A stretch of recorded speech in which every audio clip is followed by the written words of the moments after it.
Welcome in, everybody. It is Wednesday, August 13th. I'm Jenny Anchondo, in today for Lauren Prisball. And I'm Tim Ryan. Police are investigating a fatal hit and run in South Fort Worth. Yeah, a woman was hit twice, and one driver did not stop in this incident. So Latoya is live now with the latest. Latoya, what do we know so far? Well, what we do know is that the woman's body has been removed from the scene. She was a 30-year-old woman.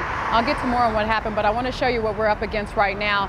They still have the service road at Sycamore School Road closed off, and they also have one lane closed going northbound on 35, so causing a bit of a backup here, but certainly this is a very situation. Police have a lot of investigating to do to try to figure out more about what happened and who is responsible. Now, this all happened around 4:44 this morning. The victim, as I mentioned, a 30-year-old woman.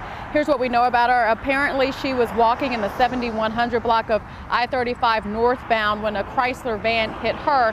That driver stopped and actually stuck around on the scene, but the driver in another vehicle that also hit her, as you mentioned, took off. Now, we don't have any information about that vehicle or the driver, but you can bet that police are trying to gather that information as we speak.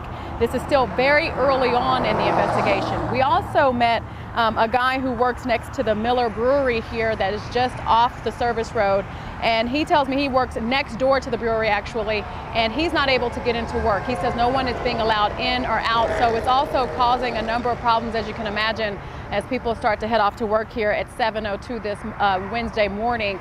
Police not being able to tell us how long it would take for them to clear this up. Again, they have more important work of trying to figure out who is responsible for hitting that woman a second time and didn't stick around at the scene for them to be able to talk to that person.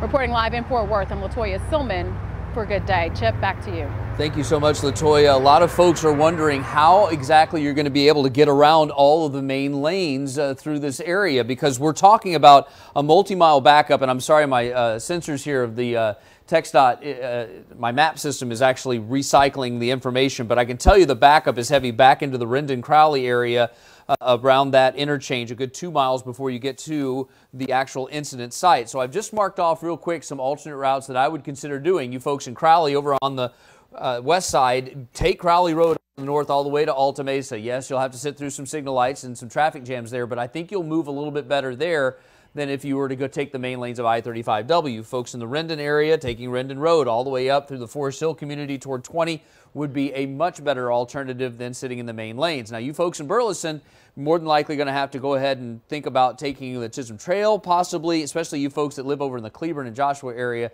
I would think that would be a better bet, as this activity is going to take a while longer before they open up some of the main lanes. As far as delays are concerned in Dallas County, we still have a problem on westbound LBJ just before you get to Montford around the Preston Road interchange.